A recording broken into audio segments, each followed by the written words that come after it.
Hey. Salut tout le monde, c'est Harvey Vlogs. Aujourd'hui on se retrouve pour une nouvelle vidéo où je vais raconter vos anecdotes que vous avez déjà vécues et qui sont un peu gênantes, même drôles, donc c'est parti. Par contre, si jamais il y a des personnes qui vont critiquer ma déco d'Halloween, je vais les... Donc pour cette vidéo, j'ai récolté des anecdotes de mes abonnés, j'ai créé un post et j'ai demandé à mes abonnés de raconter leurs histoires qu'ils ont déjà vécues. Donc voilà, et après j'ai demandé aussi à mes amis, à mes proches, s'ils avaient déjà vécu une histoire, et du coup j'en ai pris. Et aussi j'ai pris des histoires que j'ai trouvées sur Reddit, et des histoires tellement drôles, je vous jure, ça va être incroyable. Donc restez bien jusqu'à la fin de la vidéo, vous allez voir, c'est juste trop bien. Si toi aussi tu attends la prochaine vidéo, n'hésite pas à me dire ton histoire en commentaire, ou alors tu me l'envoies en message privé sur Instagram. Donc voici mon Insta. Donc voilà, et c'est parti pour la vidéo. Pour la première histoire, l'histoire nous vient de River Inside et l'histoire s'intitule La blague qui a tourné mal. J'étais encore un enfant, j'avais 11 ans et j'étais au collège. Un jour, le collège décida d'organiser un voyage pour aller en Allemagne pendant la période de Noël. Bref, c'était un marché de Noël, les enseignants nous ont laissé partir en groupe de 2, faire nos petits achats et découvrir un peu la ville. Le point de rencontre était le grand marché où d'ici 1 heure nous devons tous se regrouper là-bas pour partir. Mon idée était de faire croire à mon ami qu'on était perdu alors qu'en fait je savais très bien comment revenir au point du marché. Bref, je donne tout, je dis qu'on est perdu, que je sais plus comment on va faire, qu'on est vraiment perdu dans le noir, en plus il faisait nuit, donc c'était horrible. Et là, elle commence à y croire, elle y croit de fou, donc elle commence du coup à paniquer et du coup elle croit vraiment qu'on est perdu. Pour l'instant, la blague marchait au mieux, au fond de moi j'étais mort de rire, mais sauf un petit détail que vous devez retenir, c'est que ma meilleure amie parlait très bien allemand du coup.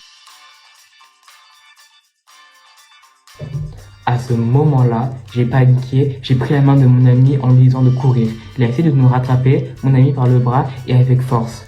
Dans mon souvenir, mais c'est absolu, quand on s'est vraiment éloigné de lui pour revenir au marché. Et c'est là où on a enfin pu retrouver les profs et les élèves. Mon ami m'a fait comprendre de ne plus jamais lui faire une blague aussi éclatée au sol. Donc pour conclure, ne faites jamais de telles blagues quand vous êtes dans un pays étranger et que vous êtes que toutes les deux. Donc voilà, c'est la fin de la première histoire. Passons maintenant à la suivante. Maintenant, passons à la deuxième histoire qui est assez courte, je vais pas vous le cacher. Elle vient d'un abonné qui s'appelle Fourlousse8 et qui m'a dit cela. Quand j'étais en CM2, une fille s'est chiée dessus car elle ne faisait que péter. Voilà. C'est la fin de l'anecdote, l'anecdote ne fait même pas une ligne, et voilà, c'est la fin de l'histoire. Passons maintenant à l'histoire numéro 3.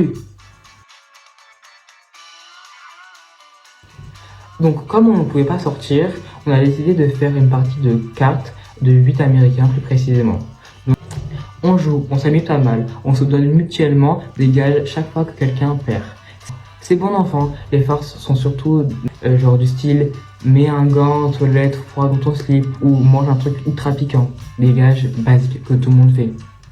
Sauf qu'à un moment, j'ai eu une idée de génie. Le prochain gage était sortir à poil dans la rue. Chose à savoir, notre lieu de vacances se situe dans une rue très calme avec un champ en face. Donc en théorie, personne n'est censé le voir et donc les rues sont désertes. L'un de mes cousins perd. La sentence est irrévocable. Il doit se déshabiller et aller dehors. Il refuse. Alors je le motive en lui offrant un billet de 10 €. Après que son gage soit accompli, mon cousin étant très avare, il avance lentement, se cache derrière une voiture sans voir s'il y a des gens dans la rue. Mon autre cousin et moi, on le motive en criant à plein poumon « Allez, allez, allez !» Il décide de sauter, de se cacher en plein milieu de la rue et au même moment, un groupe d'enfants sort d'une maison avec leurs parents. J'ai explosé de rire en voyant le regard qu'avaient les parents. Leurs yeux étaient vides. Personne ne comprenait ce qui se passait. Je crois que ça gueulait des insultes en portugais, mais je n'étais pas sûr. Mon cousin veut revenir chez nous, mais on ferme les grilles à clé, donc il ne peut plus rentrer. Paf. Alors évidemment, les enfants et les parents sont choqués. On finit par se dire que c'est mieux de le faire revenir à l'intérieur. Bonne idée. Sauf que c'est pas terminé. Quelques secondes après être revenu à la maison, la famille est de retour et mon cousin est toujours à poil en plein milieu du salon.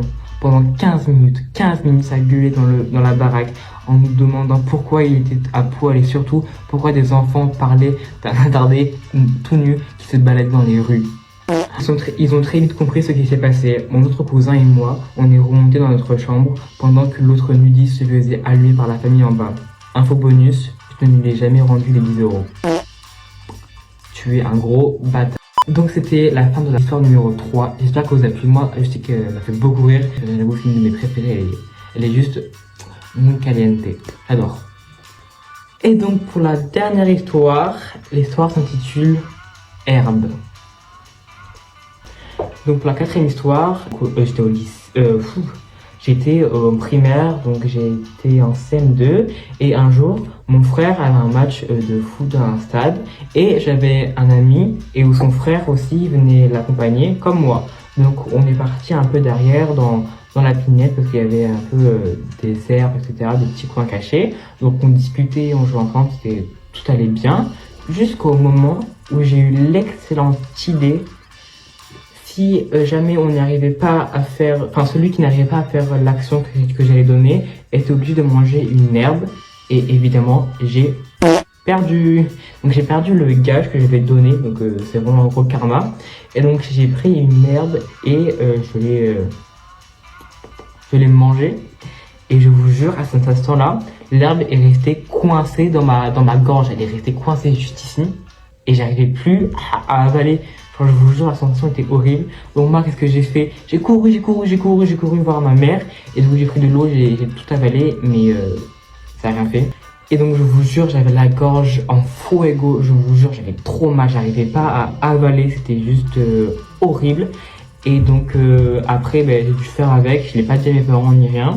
Le soir, j'ai même pas mangé tellement que j'avais mal. Le soir, j'ai réussi à m'endormir, mais c'était horrible.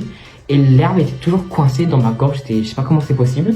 Et le lendemain matin, en me réveillant, donc je suis parti déjeuner parce que j'avais faim, et j'ai mangé, et elle est partie. En mangeant le petit déjeuner, elle est partie, donc c'est trop bizarre, donc voilà.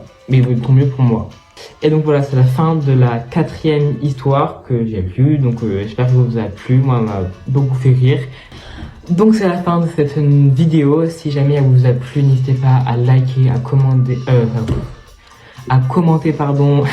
et à vous abonner, ça me ferait extrêmement plaisir. Si jamais vous aussi vous voulez que je lise vos histoires que vous avez déjà vécues, n'hésitez pas à me les dire en commentaire de la vidéo, ou alors je le redis en message privé sur Insta, voici mon Insta, ou alors une 3e issue, vous allez sur mon compte YouTube et vous allez dans mes posts. Normalement j'en ai créé un qui date de 1 mois à peu près, et n'hésitez pas à me les dire, je les lirai et je verrai, voilà. Donc il y aura prochainement une partie 2 pour ce type de vidéo, donc d'ici une semaine je pense, et je ne serai pas tout seul. J'ai un petit invité qui sera là, donc j'ai vraiment trop hâte de la faire, et j'espère que vous serez à l'affût de la prochaine vidéo. Et j'ai oublié de vous le dire, mais dans la vidéo, il y a une histoire parmi ces 4 ou 5 histoires qui est la mienne. Donc à vous de trouver dans les commentaires, je vous laisse chercher quelle est mon histoire que j'ai vécue. Et sur ce, je vous fais de gros bisous, on se retrouve d'ici quelques jours pour une prochaine vidéo, et sinon, ciao!